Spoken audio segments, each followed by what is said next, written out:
नमस्कार सभी EPS 95 pension धारकों का आज के इस वीडियो में स्वागत है। ईपीएस 95 पेंशन धारकों के लिए आज का दिन काफी महत्वपूर्ण है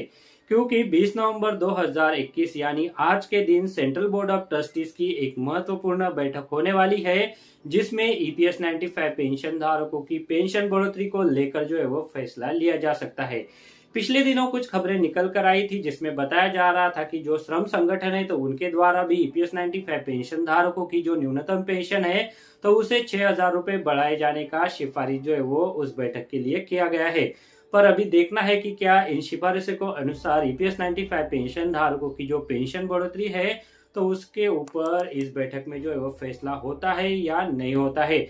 तो जी इस बैठक के बारे में जो भी अपडेट आएगा तो मैं आपको वीडियो के माध्यम से समय समय पर जानकारी देता रहूंगा। इसके लिए अगर आपने चैनल को सब्सक्राइब नहीं किया है तो अभी चैनल को सब्सक्राइब जरूर करके रख लीजिए और उसके बाद जो बेल का बटन आएगा तो उसे भी आप प्रेस कर दीजिएगा ताकि आज के दिन की जो भी अपडेट आए तो उसके बारे में आपको जानकारी मिल सके। तो जी जैसा कि मैंने आपको बताया कि पिछले दिनों कुछ खबरें निकल कर आई थी इस बैठक को लेकर, जिसमें बताया जा रहा था कि ईपीएस 95 पेंशन धारकों की जो न्यूनतम पेंशन बढ़ोतरी है तो उसको लेकर इस बैठक में जो है वो चर्चा हो सकती है और ईपीएस 95 पेंशन धारकों की जो पेंशन बढ़ोतरी है तो उसकी घोषणा जो है वो की जा सकती है। फिर फिलहाल इस बैठक में क्या अपडेट आएगा तो वो बैठक खत्म होने के बाद ही हमें पता चलेगा। जो भी अपडेट रहेगा तो मैं आपको समय समय पर अवगत कराता रहूंगा। चैनल को सब्सक्राइब जरूर करके रख लीजिएगा।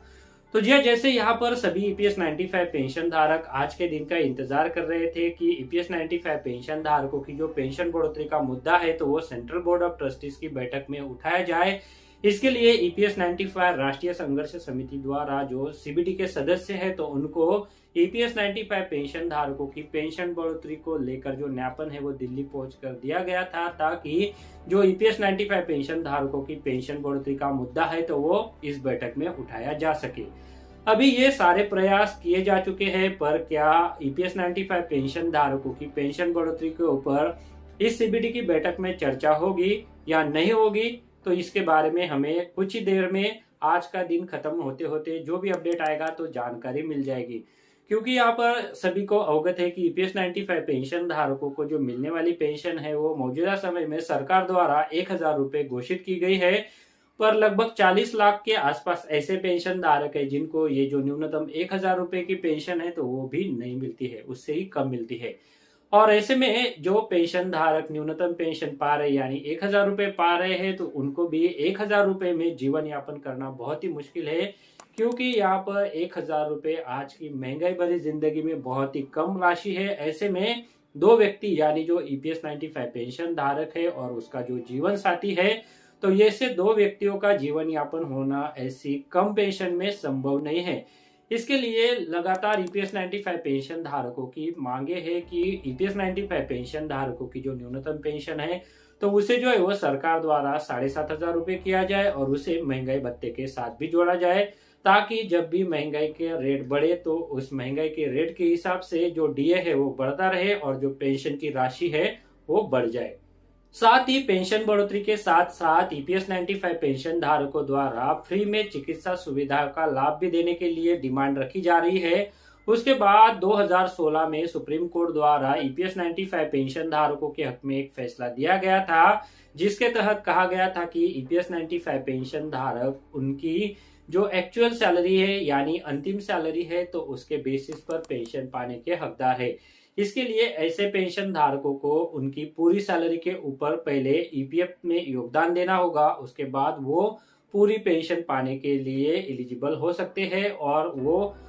उनके अंतिम वेतन के आधार पर पेंशन का भुगतान ले सकते हैं। पर इसके लिए कर्मचारियों की तरफ से पहले अंशदान भी देना जरूरी है।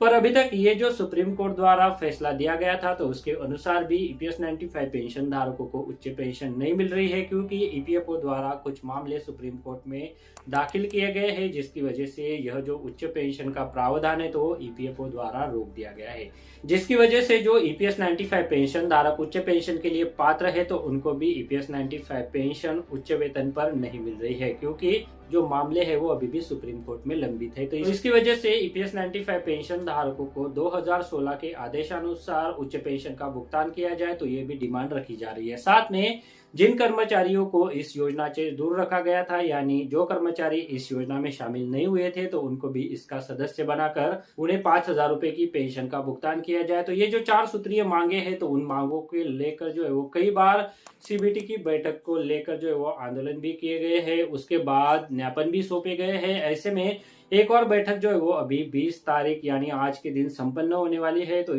ऐसे में इस बैठक में ईपीएस 95 पेंशन धारकों की जो पेंशन बढ़ोतरी का मुद्दा है, तो क्या उठाया जाएगा या नहीं उठाया जाएगा, तो इसके बारे में हम आपको जानकारी दे देंगे, क्योंकि सभी ईपीएस 95 पेंशन धारक इस बैठक में क्या अपडेट आएगा तो उसके बारे में जानने के लिए बेताब है। तो जो भी अपडेट रहेगा तो मैं आपको अगले आने वाले वीडियोस में बता दूंगा। इसके लिए आप चैनल को सब्सक्राइब जरूर करके रख लीजिएगा, ताकि जो आने वाले अपडेट है तो उन अपडेट के बारे में आपको समय समय पर जानकारी मिल सके। तो चलिए अभी के इस वीडियो में बस इतना ही। जो भी अपडेट आएगा तो मैं आपको अगले आने वाले वीडियोस में उसकी जानकारी देते रहूंगा। चैनल को सब्सक्राइब जरूर करके रख लीजिए, इस वीडियो को आप ज्यादा से ज्यादा शेयर कीजिए और इस वीडियो को आप लाइक भी जरूर कर दीजिएगा। तो चलिए आज के इस वीडियो में बस इतना ही। मिलते हैं एक और नई और फ्रेश वीडियो में अगली जानकारी के साथ। तब तक आप सभी के लिए नमस्कार।